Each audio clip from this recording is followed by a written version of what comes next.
नमस्कार. राजेश रेसिपीजमध्ये मी आज तुम्हाला एक वेगळ्या प्रकारचे पोहे करून दाखवणार आहे. आता पोह्यात काय करून दाखवायचंय? हे पोहे नेहमीचे नाहीये. हे आहेत मक्याचे पोहे.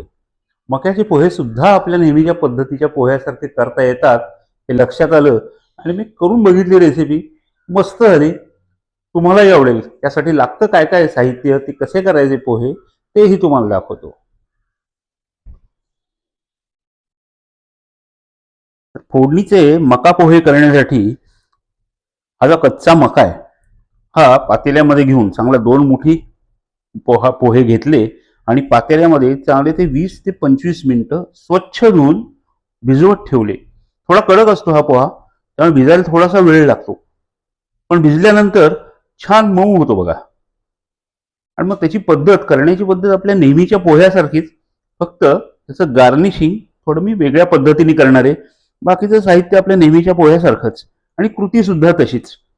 तर बघूया कसे करायचे हे पोहे. मक्याचे कांदे पोहे करण्यासाठी लागणारे दाणे मी फोडणीत न घालता तळून घेणार आहे. ते फोडणीत घातले की अर्धवट कच्चे राहतात आणि पोह्याची गंमत जरा निघून जाते, म्हणून हे तळून घेऊन बाजूला ठेवणार आहे आणि मग पोह्यामध्ये घालणार आहे. कढईतलं तेल तापलेलं आहे. आपण त्यामध्ये नेहमीचे पोहे करतो तशी मोहरी घालायची. मोहरी चांगली तडतडू द्यायची. थोडस तेल अजून तर लागणार आहे. गॅस चालू नाही झालेला. ओके.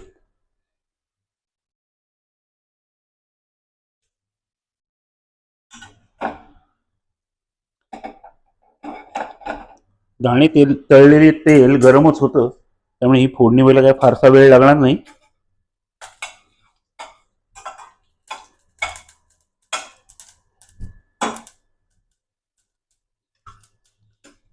फोडणी तडतडली आहे. हिरवी मिरची, आल्याचे तुकडे, कढीपत्ता,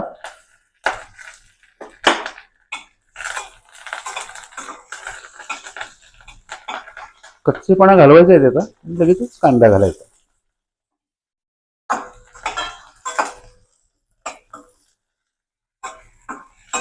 कांदा लाल करायचा नाहीये, ट्रान्सल्युसंट करायचा आहे, शिजवून द्यायचा आहे फक्त.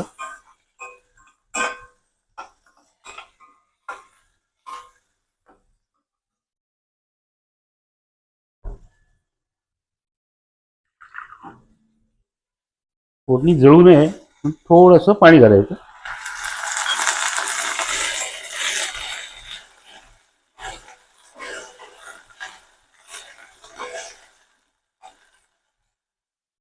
कांदा पण पटकन शिजतो. मुख्यतः जळत नाही.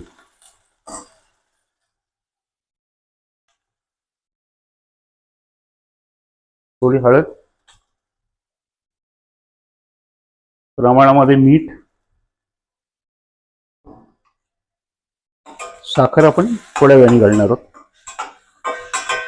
झटपट होतात, फक्त पोहे भिजायला जेवढा वेळ लागतो तेवढाच फक्त लागेल. भिजवलेले पोहे त्यात घातलेत. सहज एक वेगळा प्रकार सुचला, करून बघूया. खूप छान होईल.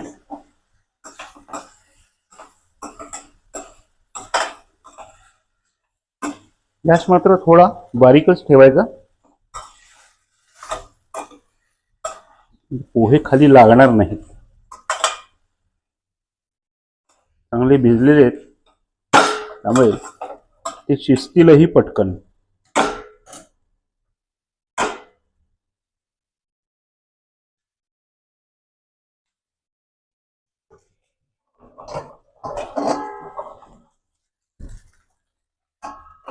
झाकण ठेवूया त्याच्यावर थोडा वेळ.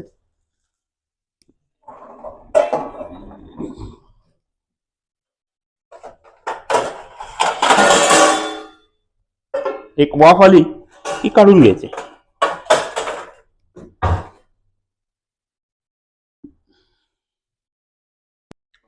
साखर घालून पोहे हलवून घेतले आणि त्याच्यावर झाकण ठेवले. 2 मिनिटातच ते शिजतील. पोहे आपले तयार आहेत. फार हलवायचं नाही, नाहीतर त्याचा फार लगदा होऊन जाईल. त्याचे असे पोहे पोहेच राहिले पाहिजेत. त्याला छान वाफ आली. चव बघूया.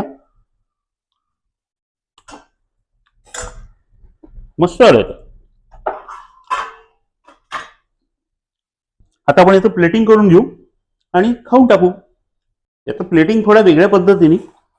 हे जे मका पोहे होते कच्चे, तळून घेतलेत मी. ते याच्या बाजूनी लावणार, म्हणजे हे कुरकुरीत मध्ये पोहे छान टेस्टी. त्याच्यावर डाळिंबाचे दाणे, कोथिंबीर,